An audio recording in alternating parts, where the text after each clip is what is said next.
Graça e paz, irmãos, amém? Nessa manhã, que Deus já nos presenteou com tempo para estudar a palavra, que Deus já nos presenteou com as canções e reflexões feitas, eu quero crer que Deus ainda vai te dar uma dica importantíssima para você passar uma semana bem, amém? Você passar um mês bem, quem sabe? Para você, na verdade, mudar algumas coisas na sua vida e ter uma vida melhor em Cristo. Digo isso, queridos, porque há algumas palavras que Deus presenteia-nos, que elas são instrutivas para a vida toda. Você já viu isso?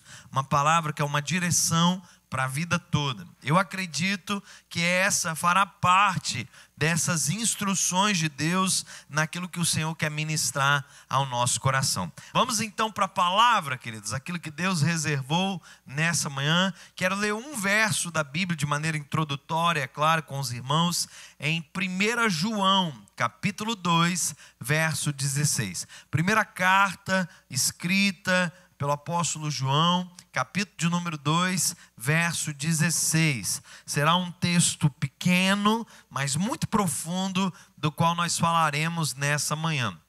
E aí, enquanto você está aí aguardando a ser projetado esse texto, eu quero te dizer porque me encanta essa palavra e porque acredito que ela será instrutiva para a nossa vida. O tema dessa ministração nessa manhã é nada novo na maneira de agir do inimigo. Vou repetir, nada novo na maneira de agir do inimigo. Hoje a gente vai trazer um pouco mais aqui desse aspecto de revelação, né? De como o inimigo age. Vamos desnudar isso para quem sabe nos servir aqui de alerta e sabermos nos posicionar frente às ciladas propostas pelo inimigo das nossas almas. 1 João, capítulo 2, verso 16, diz assim a palavra: porque tudo o que há no mundo, os desejos da carne, os desejos dos olhos e a soberba da vida não procede do Pai, mas procede do mundo. Amém? Vou ler uma vez mais. Porque tudo que há no mundo, os desejos da carne, os desejos dos olhos e a soberba da vida não procede do Pai, mas procede do mundo. Queridos, o inimigo, desde quando estabeleceu-se em sua vocação, em seu propósito de atrapalhar a vida do ser humano, de levá-lo a uma decadência diante do seu Criador, a distanciar-nos do Pai através do pecado que inclinados somos, desde sempre, desde que mundo é mundo, o inimigo age de uma mesma maneira. Pastor, não é possível. Eu vejo situações diferentes a cada dia. Não. Você não está entendendo o que eu estou ministrando. Eu não estou dizendo que a aparência do que ele propõe não possa ter um F5 ali, uma espécie de atualização. Eu estou dizendo que a raiz, a identidade do que ele faz continua a mesma. Quantos estão me entendendo? É sobre isso que nós vamos falar. Por isso eu trouxe essa temática. Nada muda, porque não há nada novo na maneira de agir do inimigo. É tudo sempre igual, queridos. O inimigo sabe exatamente o que propor em cada tempo, diante de cada circunstância.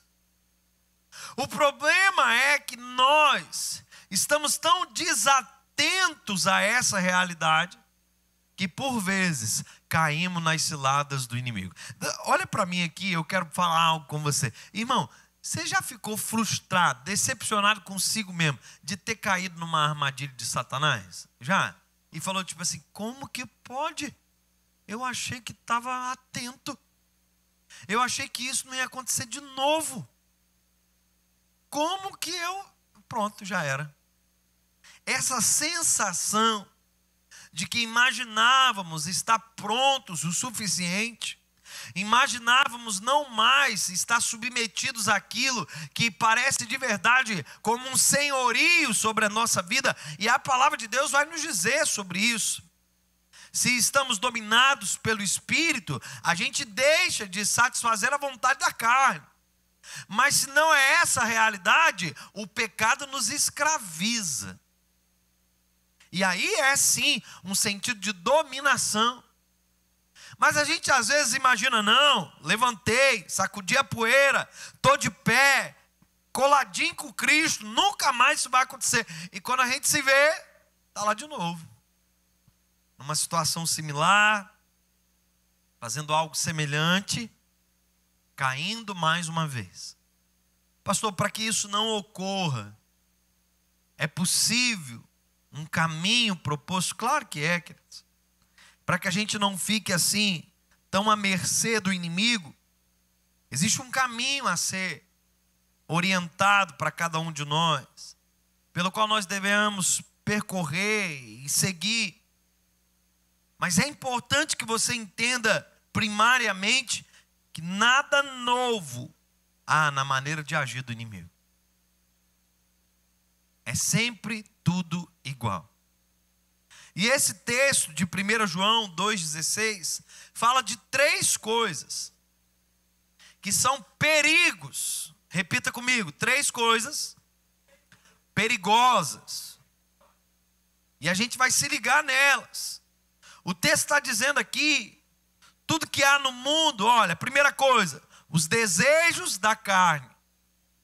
Segunda coisa, os desejos dos olhos. Terceira coisa, a soberba da vida. Segundo o texto, isso tudo não procede do Pai.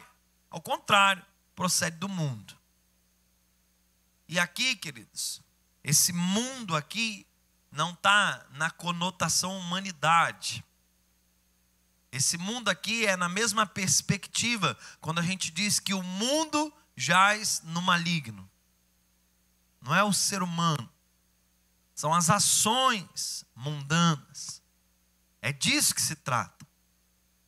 E eu quero caminhar contigo decifrando um pouco melhor o que poderia ser desejo da carne, desejo dos olhos, soberba da vida.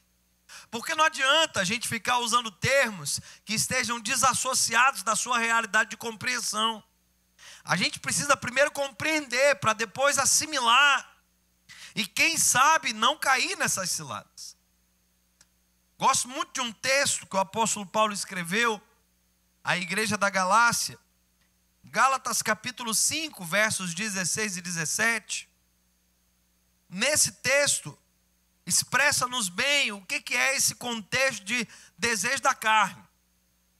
Porque nesse texto diz assim: digo, porém, o seguinte: vivam no Espírito e jamais satisfarão os desejos da carne. Porque a carne luta contra o Espírito, e o Espírito luta contra a carne, porque são opostos entre si, para que vocês não façam o que querem.